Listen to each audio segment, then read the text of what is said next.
I'll share with you guys one incident.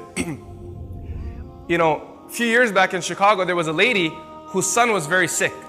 Very young man, her son was sick. And his situation was such that he was on life support and they were going to take him off the life support. And she said to me, I want you to be there when my son passes away. So I said to the lady, I'll come. I remember I came to the hospital, she was standing next to the son's bed. He was maybe in his mid-teens. And her husband was sitting next to me, he was on a wheelchair. And she told the doctor, go ahead, take him off the life support, and they moved the machinery from him. And he was lying there, and Allahu Akbar, seeing a mother holding her child's hand as her child was dying was something too hard to see with your eyes. It was just too hard. But I was sitting there watching because she asked me for support. But it was so difficult for me to sit there that I started looking down and tears started flowing from my eyes. And this lady was holding her son's hand and just biting her lip and just saying to her son, she kept saying in a soft tone, everything will be okay, everything will be okay. And she knows that his pulse is cutting down. She can feel it. She's holding his hand.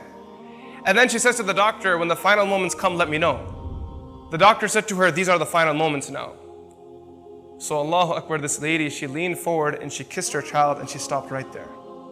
And she just stayed in that moment, that position there. She was just kissing her child until the child passed away.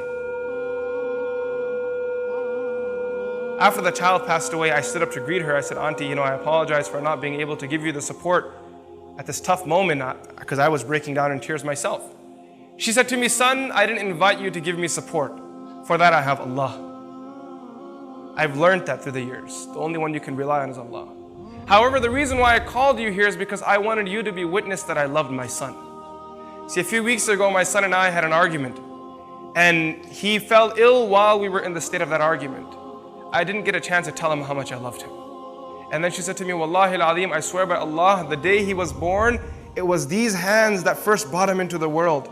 And I was the first one to hold him and I was the first one to kiss him. And today when he left the world, I wanted you to be witness that I was the last one to hold him and I was also the last one to kiss him. See, sometimes you forget about your connection, the heat of the moment, you get distracted. But can you ever break the relationship of a mother and a child? I mean, this mother is kissing her child after the child is dead. He's gone. He's left the dunya. He's no longer even existent. Before he was born, the mother was carrying the child in her womb. Before he was even in existence, he was in the womb. He was something, maybe nothing. And the mother is still holding that stomach and she's talking to the baby, she's smiling at the baby, she's already planning her dreams with the baby. Likewise, as much as your mother loves you, Allah subhanahu wa ta'ala loves you 99 folds more than that. No matter how much your mother loves you, and there are mothers sitting here and they can't even express their love for their kids. They can't put it in words. It's impossible. It's one of those relationships, it's a feeling. It's, the Layla and Majnun couldn't express their love for each other. Romeo and Juliet couldn't express their love for each other. Ask any mother, can the love of Romeo and Juliet ever match your love for your child? And the mother will say, Romeo and Juliet are amateurs. We're the pros. And if you think you're the pros, Allah subhanahu wa ta'ala is beyond you. 99 folds more than that. إلهي